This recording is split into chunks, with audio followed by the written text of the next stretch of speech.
खरीदा तो वो सिर्फ अडानी को और सिर्फ पंकज शर्मा भी हमारे साथ जुड़ गए हैं। पंकज शर्मा जी अभी कांग्रेस के प्रवक्ता कह रहे थे कि हमें देश की जनता का मिजाज भी समझना पड़ेगा।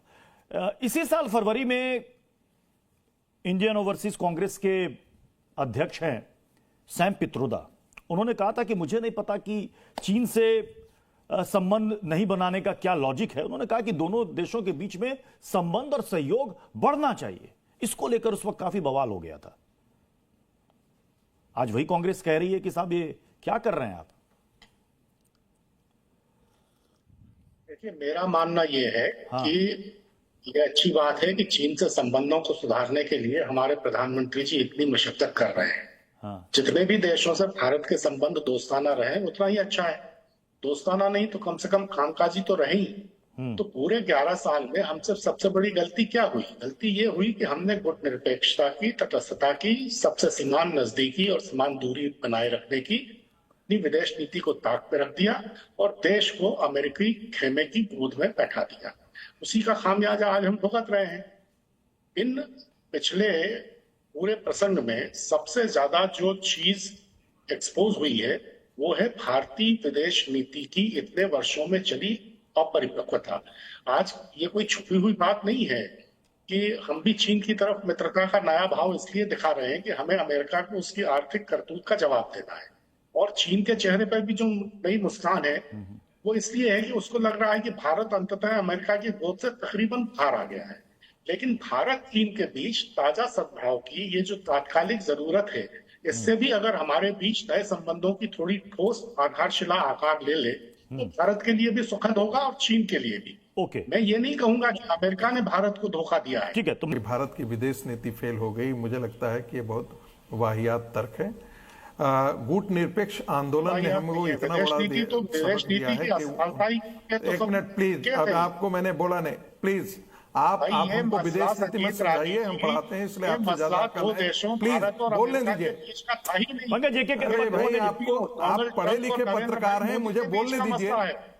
पंकज जी कभी कोई ऐसा वक्त था कि भारत अमेरिका के बिना नहीं रह पा रहा था? एक करके बोले तो ज्यादा अच्छा रहेगा। रागी जी सबकी बात ध्यान से सुन रहे हैं। भाई इनको मुंह का बवासीर है क्या? मैं इनकी बात सुन रहा था इतने देर से। सभ्यता की पराकाष्ठा पे क्या आ रहे हैं? शब्दों का चयन ठीक रखें सर। मैंने बाहियात तर्क कहा है, ठीक है, मैंने कहा बाहियात तर्क रखा है। संगीत रागी जी अपनी बात करें। वो जो डॉक्यूमेंट साइन किया था वो साथ पब्लिक डोमेन में ले है ना, जो कम्युनिस्ट पार्टी ऑफ चाइना से डॉक्यूमेंट साइन किया हुआ था। और इनके नेता, इनके मनमोहन सिंह जी तो लगातार चाइना पाकिस्तान के पक्ष में कहते रहे कि बेचारा पार्टी के प्रशिक्षण केंद्र में प्रशिक्षण लेने उन्होंने क्या प्रशिक्षण दिया था वो भी तो बता दीजिए। आपको टोका नहीं, मैंने कोई करारनामा तो नहीं साइन किया था ना, अंगूठा काट कर और ना ही राजीव गांधी फाउंडेशन में पैसे प्रशिक्षण लेके आए, हमारे किसी सांसदों को भेजा प्रशिक्षण के लिए। राजीव गांधी फाउंडेशन में पैसे लिए आपने, आपने तो राजीव गांधी फाउंडेशन में पैसे लिए थे, छोड़ दीजिए बात। सरकार आने के 3-4 महीने के भीतर जो है द्वारा भेजेंगे के किनारे झूले पर झूल हम रहे द्वारा थे। भेजेंगे। अरे छोड़िए ना, हम दोबारा भेजेंगे, उसको कोई दिक्कत नहीं, परंतु चाइना से पैसे नहीं लिए थे, वो छोड़ दीजिए बात को। परंतु जो मूल बात पर आए, आज वो विदेश नीति के नतीजे हैं ये सब। लाइट बंद कर दो।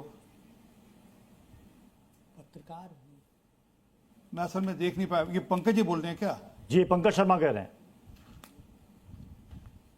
पंकज शर्मा जी, शीशा देखिए पहले और देखिए कैसा भद्दा चेहरा है कांग्रेस पार्टी का और आपका कितना भद्दा चेहरा है, तब बात करिएगा, उससे पहले बात मत करिएगा। मैंने अभी बताया ना कि ट्रेड डेफिसिट कैसे आपके समय में कितने गुना बढ़ा और हमारे समय में। अरे आपका तो चमकीला चेहरा है, आप तो कुछ सवालों के जवाब दीजिए ना जो बुनियादी प्रश्न है। मेरे को तो प्रभु, अरे मैंने कहा ना 2014 में सरकार बन गई, आप चीन की गोद में बैठे हुए थे, पब्लिक डोमेन में कर देगी। जब वो बात नहीं आपने बनी तो अंगूठा आप काट कर दिया, वो जब पब्लिक डोमेन में कर दोगे तो बात करना। और जिस प्रकार से आप राजीव गांधी फाउंडेशन में पैसे लेकर करते थे तब बात करना। जो छुप छुप के जो यहाँ पर उनके भोजन करते थे, पकड़े जाते थे, सब मत बोलिए। हम तो जो करते हैं खुलेआम करते हैं, नीरज मिश्रा करते हैं। आपके नेता तो अभी थोड़े दिन तक ये कह रहे थे कि अब आपको लगता है मुझे माफी मांगनी पड़ेगी, वो जो एक फर्जी